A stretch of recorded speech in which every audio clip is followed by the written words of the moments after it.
Selamat welcome. I'm finally back from my real life crisis. Finally averted a lot of things that I needed to do that really took up my time. So I'm very sorry for not being able to put out quality videos for Zen gameplay or other content related to Flesh and Blood in the past week or so.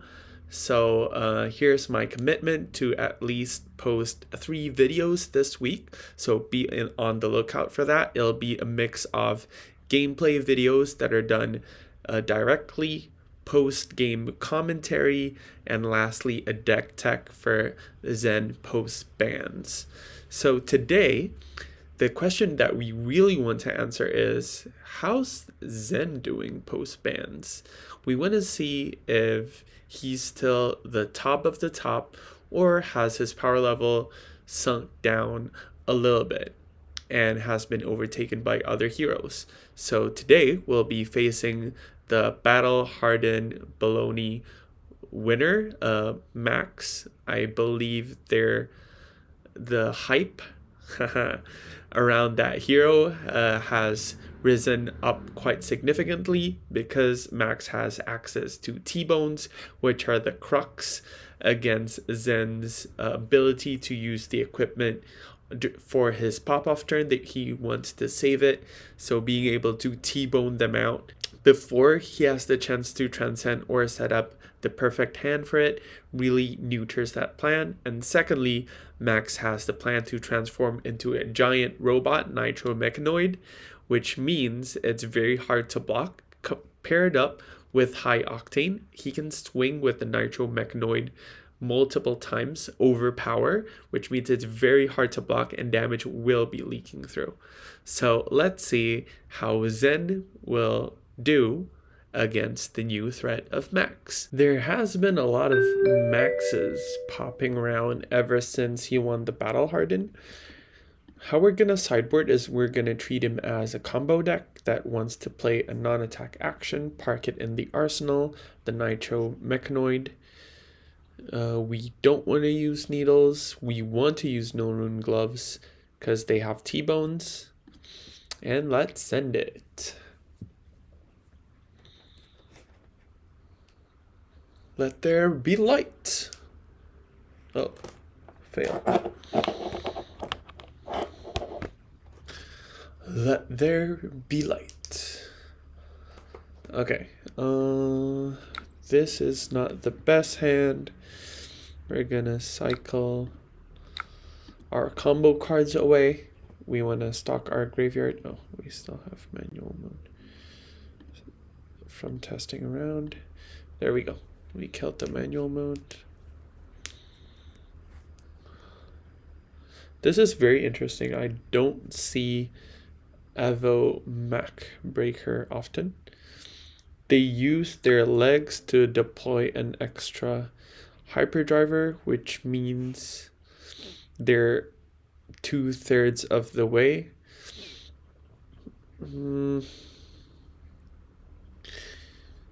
I feel like we just want to cycle.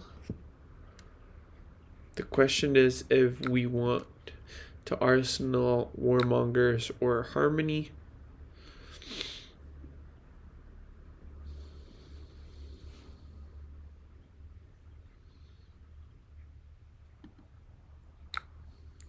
I value Harmony more since it has Go Again and we have yet to transcend. Even though it is the sideboard card that we brought in specifically for this matchup. Okay, cool. This is where the null rune gloves come in against these mechanologist assholes, as Aurora put it. Okay, now they have all 3 hyperdrivers. So if they have the mechanoid in hand, they can pop off, which is scary. They have 4 even. Okay, not sure if we want to play Harmony since levels don't play well with Harmony. Let's just do this first. I know we're down on damage. Already have wins, body key, so we're probably gonna get swipe. Usually I go for draw card, go again, but since we don't really want to draw any one cost cards, so we're gonna go with buff power, go again. So it's quite simple. We're gonna go for the 4, 2, 1, 4. If it hits, we play the tiger before our mauling key. If not, we just deploy the mauling key immediately. So again, we're just going to try to put as much pressure as possible before Maxx transforms. And by the looks of it, since he's not blocking whatsoever, he's got the mechanoid either in arsenal or in hand. The thing to look out for Maxx is the combo between the mechanoid, which does not have the once per turn attack text. It can attack any number of times as long as they have action points, which usually is then paired with the high octane. High octane, boost a couple of times, and then you swing in with the mechanoid a bunch of times. See, they have Moonshot in their deck, which is very interesting, and I think it was not in the Battle Hardened winning list. So here, we're just going to block with head and legs. Since we have both Harmony and Artifor and Descendant, so we can fetch bonds with this. We have the blue to pay, and they're at 22, so hopefully this will be enough. They still have the action point, they can transform. There we go, that's the 4 resources. They're transforming. They're going to absorb all these hyperdrivers since they have a bunch, which means they have a lot more soul, or yeah, a lot more cards under the mechanoid than normal, which means they can swing with this many more times. Okay, they're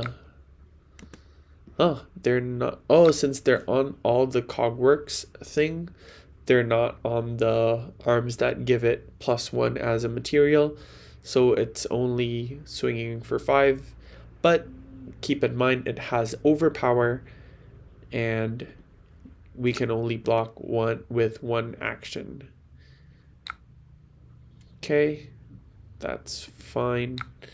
We're very used to our Harmony whiffing, because even though the ratio in my deck is a lot higher than other people's, it's still low enough that you do miss 40% plus off the time.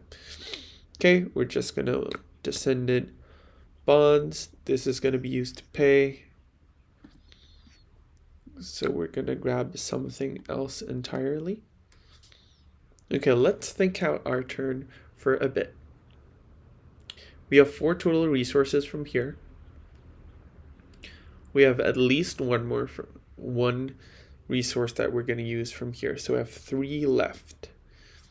So we're gonna think of what we're gonna fetch with our bonds and with our chi.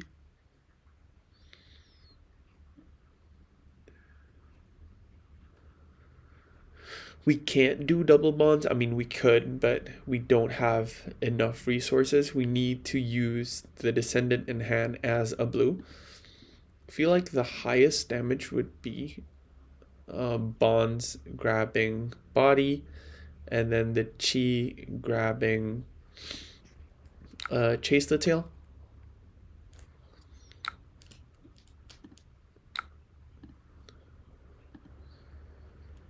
So we're coming in for a metric ton right now.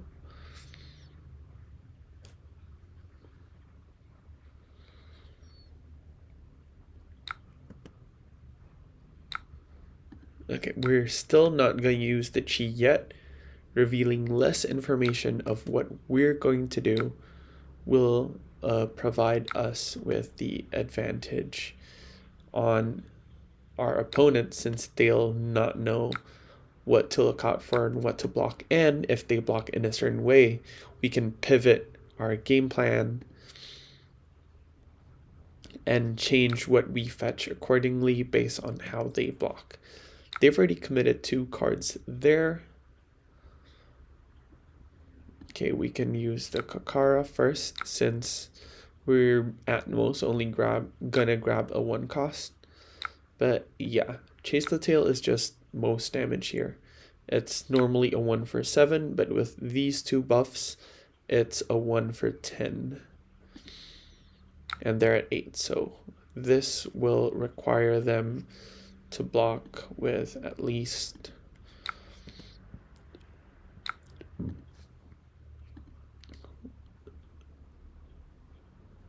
two cards. So that's their entire hand. This is coming for 4. We're asking for another card. And it's a non-block, so we just get him right here. That's the cost of playing these instant evos with 0 block. Even though Maxx was able to transform, we hit the Sword of Nuts, the double buffs, we transcended early, we dealt a metric ton of damage. We dealt 23 damage after they blocked with their mech, which is a 5 block, and 3 cards in hand that blocked 3 each, which is 9 plus 5 is 14. 14 plus 23, which means we threatened a 14 plus 23, 37 damage turn. So the bans did decrease the consistency, but pop-offs are still possible with Zen. So yeah, the deck tech for Zen will be coming soon. I feel like my list is a little bit different, a little bit wonky compared to the others that I've browsed through on Discord and tried out. So shout out to those guys. I'll put a link to their deck list down below if you want to try them, and be on the lookout for my next video. So that's it. Hopefully this answers the question, is Zen still good post-ban? My verdict is hell yeah.